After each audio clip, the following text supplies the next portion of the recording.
Welcome student, তোমাদের সবাইকে স্বাগত জানাই অনলাইন স্টাডি 2027-এ। চলো শুরু করা যাক।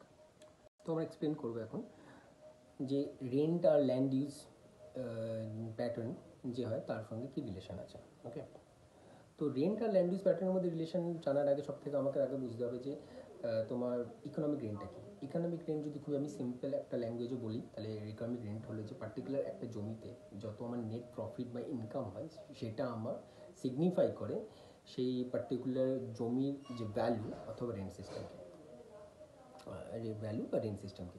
তো এইখানে বন্ধনেন বলেছে যে বন্ধনেন তো ফার্স্টলি প্রথমত বলেছে যে আমার পুরো জমিটার সেন্টার একটা করে একটাই আমার শহর থাকবে, যে শহরে আমার পুরো সামগ্রিক অঞ্চলে যে যত আমি এগ্রিকালচার প্রোডাকশন হবে সেটা আমি ওখানে বিক্রি করব। এবার তিনি বলেছেন যে এই সিটি সেন্টার থেকে যত যত কাছে আমার জায়গাটা থাকবে সেই জায়গার রেন্ট তত বেশি হবে, এবং সিমিলারলি সিটি সেন্টার থেকে যত আমার দূরে যাব সেইখানে আমার রেন্টটা তত কম হবে। এবার সেটা কেন? সেটা সেটা এই কারণেই, কারণ এর সাথে সাথে তোমার দায়ী হচ্ছে ট্রান্সপোর্ট কস্ট। এবার ট্রান্সপোর্ট কস্ট কেন?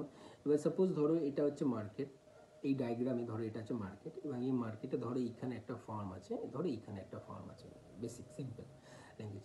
এবার এটা সিগনিফাই করে ডিস্টেন্স ফ্রম দ্য মার্কেট, এটা হচ্ছে কস্ট অফ প্রোডাকশন, এটা হচ্ছে মার্কেট ভ্যালু। এবার এবার এই যে লাইনটা আছে, এই লাইনটা সিগনিফাই করে তোমার transport cost of the market. এইবার তুমি যদি একদম মার্কেটে, তুমি যদি সাপোজ ধরো যদি একদম মার্কেটে থাকো, তাহলে তোমার কোনো ট্রান্সপোর্ট কস্ট লাগছে না। এবার যেহেতু তোমার ট্রান্সপোর্ট কস্ট লাগছে না, তোমার প্রফিট দেখো সব থেকে ম্যাক্সিমাম হচ্ছে। এবার যখনই তোমার প্রফিট ম্যাক্সিমাম হচ্ছে, তার মানে ওই পার্টিকুলার যে জমি বা ল্যান্ডের যে ভ্যালু অনেক হাই। এবার তুমি যত দূরে যাচ্ছ, তুমি যত ধরো জমি থেকে যত দূরে যাচ্ছ, তত তোমার ট্রান্সপোর্ট কস্ট বৃদ্ধি পাচ্ছে। তোমার এইখানে দেখো ট্রান্সপোর্ট কস্ট এতটা, তুমি এইখানে ট্রান্সপোর্ট কস্ট এতটা, এইখানে ট্রান্সপোর্ট কস্ট এতটা, এইখানে ট্রান্সপোর্ট কস্ট এতটা। তুমি যত দূরে যাচ্ছ তত তোমার ট্রান্সপোর্ট কস্ট বৃদ্ধি পাচ্ছে, এবং যত তোমার ট্রান্সপোর্ট কস্ট বৃদ্ধি পাচ্ছে তত তোমার পার্টিকুলার কোনো এগ্রিকালচার প্রোডাকশন তার দামও বৃদ্ধি পাচ্ছে। তোমাকে স্বাভাবিকভাবেই হয় এটাকে বেশি দামে বিক্রি করতে হবে, অথবা সেই প্রোডাক্টে তোমার অনেক কম মুনাফা হবে। ধরো আমি যদি এইখানে যদি কেউ যদি 200 টাকা যদি ধরো কোনো প্রোডাক্টের দাম হয়, সাপোজ নাও 200 টাকা, সাপোজ ধরো যদি অ্যাকচুয়াল প্রোডাক্টের কস্ট হয়ে যায় 140 টাকা হয়, 140 টাকা হয়, এবং সে ধরো ওটাকে 200 টাকা বিক্রি করে, তাহলে যে তোমার মার্কেটে আছে সে তো 200 টাকাতেই বিক্রি করবে। কিন্তু এবার যে ধরো এইখানে আছে, এবার যে ধরো এইখানে আছে, ধরো মার্কেট থেকে দূরে, ধরো ধরো ধরো এই ফার্মটা যত দূরে আছে, তাকে 140 হচ্ছে তোমার হচ্ছে প্রোডাকশন কস্ট প্লাস তাকে ট্রান্সপোর্ট কস্ট দিতে হবে। ট্রান্সপোর্ট কস্ট ধরো সাপোজ ধরলাম 40 ট্রান্সপোর্ট কস্ট, ট্রান্সপোর্ট কস্ট দেবে, টোটাল কত হচ্ছে 180, আর সে বিক্রি করছে প্রোডাক্টটা কততে 200-তে, তার মানে তার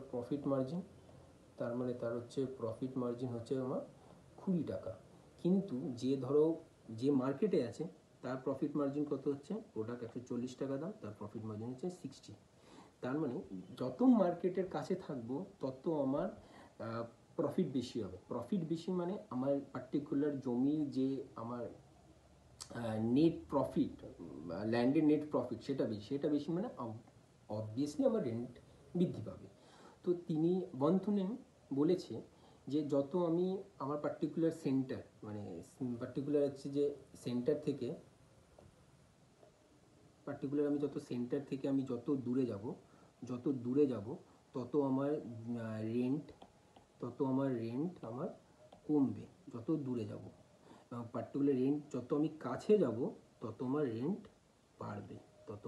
বাড়বে। ওকে, সো বেসিক্যালি এটা হয়েছে যে রেন্টের সাথে তোমার ল্যান্ড ইউজের সম্পর্ক। এইবার রেন্টের সাথে ল্যান্ড ইউজের সম্পর্ক কী করে? এবার আমরা বলতেই পারি যে এইবার তোমার যখন আমি উইট ফার্ম করি, ঠিক আছে, খাদ্যশস্য, ধরো গম চাষ করছি, গম চাষের জন্য ছোটো জায়গায় গম চাষ হয় না, প্রচুর জায়গা লাগে।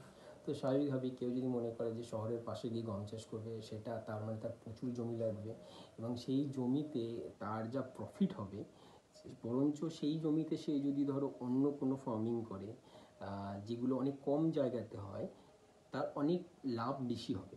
তো স্বাভাবিকভাবেই চেষ্টা করা হয়। আর যেহেতু তোমার শহরের থেকে কাছে জমির দাম অনেক বেশি, সেটাই সেইখানে ইন্টেন্সিভ ফার্মিং, নিবিড় কৃষি অনেক বেশিভাবে করা হয়, যে অল্প জায়গায় অনেক বেশি চাষ করা হবে যাতে ম্যাক্সিমাম প্রোডাকশন হয়। ম্যাক্সিমাম প্রোডাকশন হলে অনেক বেশি তোমার মুনাফা অর্জন করতে হবে, কেন finally man as a rational man, economically সে চিন্তা ভাবনা করে। তো ওই অনেক বেশি চাষবাস করবে তোমার যত মার্কেট থেকে কাজ হবে সেখানে ইন্টেন্সিভ ফার্মিং বা নিবিড় কৃষিকাজ হবে।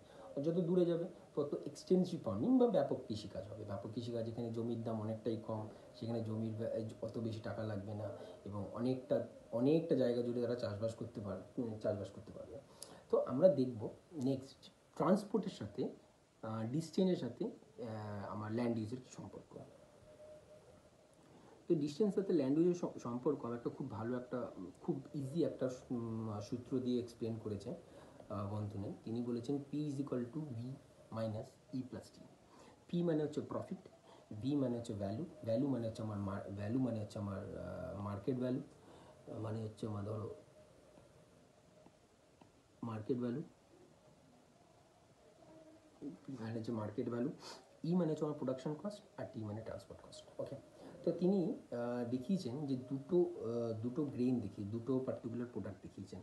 একটা তিনি দেখিয়েছেন হচ্ছে ফায়ারউড, একটা তিনি হচ্ছে গ্রেন কাল্টিভেশন। তো তিনি দেখেছে আমার পার্টিকুলার মার্কেট থেকে আমার যে ডিস্টেন্স তিনি দেখিয়েছেন যে 0.5 কিলোমিটার থেকে বাড়তে 5 কিলোমিটার পর্যন্ত আছে। এবার দেখিয়েছে যে আমার ফায়ারউডের মার্কেট প্রাইস হচ্ছে 200 টাকা, কারণ যত আমি 200 টাকা, আর গেন কাল্টিভেশনের আমার মার্কেট প্রাইস হচ্ছে 80 টাকা, কিন্তু এর প্রোডাকশন কস্ট হচ্ছে আমার 50 টাকা। আর ফায়ারউডের প্রোডাকশন কস্ট আমার তোমার হচ্ছে 140 টাকা।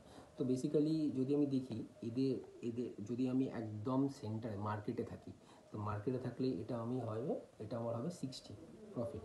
আর এটাও যদি আমার মার্কেটে থাকে, এটার আমার প্রফিট করবো 30। কিন্তু কেউ ধরো মার্কেটে নেই, একটু দূরে আছে, তো সব থেকে নিয়ারেস্ট হচ্ছে 0.5 কিলোমিটার। তো 0.5 কিলোমিটারে এবার ধরো 0.5 কিলোমিটারে এর লাগছে 10 টাকা, এর লাগছে 3 টাকা। তো এর মার্কেট এর প্রফিট তোমার কমে হচ্ছে এর প্রফিট তোমার কমে 27 টাকা, আর এর প্রফিট তোমার 60 টাকা থেকে কমে হচ্ছে 50 টাকা। সিমিলারলি আমি যত ডিস্টেন্স বাড়তে থাকবো, তত আমার ট্রান্সপোর্ট কস্ট বাড়তে থাকবে। এবং যেহেতু ট্রান্সপোর্ট কস্ট বাড়তে থাকবে, সেহেতু আমার প্রফিট মার্জিনটাও আমার আস্তে আস্তে ধীরে ধীরে কমতে থাকবে। এবার একটা পজিশন আসবে যেখানে আমার প্রফিট মার্জিন 0 হয়ে যাবে। একই রকমের জিনিস আমি দেখতে পারবো আমি তোমার হচ্ছে গ্রেন কাল্টিভেশনের ক্ষেত্রে, যেইখানে দেখবো যে এই ট্রান্সপোর্ট কস্ট বৃদ্ধি হতে থাকবে। এবার একটা সময় আসবে যেই সময় এসে আমার প্রফিট একদম 0 হয়ে যাবে। তো আমি বুঝতে পারি যে কোথায় 0 হচ্ছে সেই দেখাটা ইম্পর্টেন্ট। এখানে যে 3 কিলোমিটার, তার মানে হচ্ছে আমি ফায়ারউড যদি আমি চাষ করি, ফায়ারউড যদি আমি ধরো কাল্টিভেট করি, কাল্টিভেট করি, তাহলে আমাকে 3 কিলোমিটারের ভেতরে আমাকে করতে হবে। সিমিলারলি আমি যদি গ্রেন করি তাহলে আমাকে এটা 5 কিলোমিটারের মধ্যে করতে হবে, তাহলে আমার প্রফিট হবে। তো এইভাবে তিনি ডিস্টেন্সের সাথে সাথে তিনি দেখিয়েছেন কীভাবে কোথায় কি চাষ করলে একজন ফার্মারের ম্যাক্সিমাম প্রফিট হওয়া সম্ভব।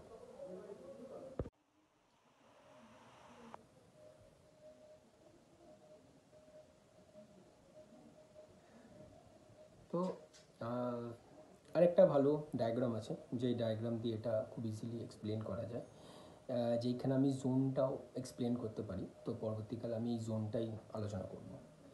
এই জোনের মধ্যে আমি যদি দেখি যে এটা হচ্ছে ডিস্টেন্স, এটা হচ্ছে ডিস্টেন্স ফ্রম দ্য মার্কেট, এটাও ডিস্টেন্স ফ্রম দ্য মার্কেট, এটা হচ্ছে আমার ফার্ম প্রাইস, যে আমার কত টাকায় বিক্রি হয়।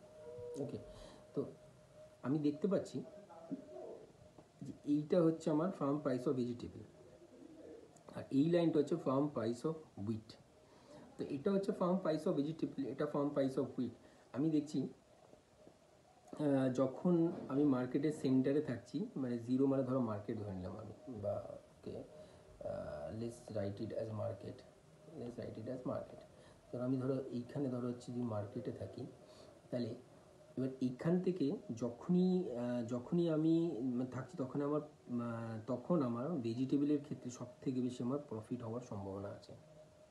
ওকে, সব থেকে বেশি প্রফিট হওয়ার সম্ভাবনা আছে, এবং সেই প্রফিট হওয়ার সম্ভাবনাটা দেখো, কারণ আমার সব ভেজিটেবলস আমার একদম সেন্টারে আছে, মার্কেটের একদম কাছে হয়, ঠিক আছে, ভেজিটেবল গুডস। আমি যদি এইখানে দেখি যে বন্ধনিন কীভাবে এটা ডিস্ট্রিবিউট করেছে, তাহলে দেখতে পারবো আরবান সেন্টার আছে, মার্কেটের পরে তিনি হর্টিকালচার বা বা ডেইরি ফার্মিংয়ের কথা বলেছে। হর্টিকালচার অ্যান্ড ডেইরি ফার্মিং কেন? তিনি বলছেন যে এটি বেসিক্যালি পেরিশেবল গুডস, যেটা পচনশীল বস্তু, এবং সেই পচনশীল বস্তু যেহেতু খুব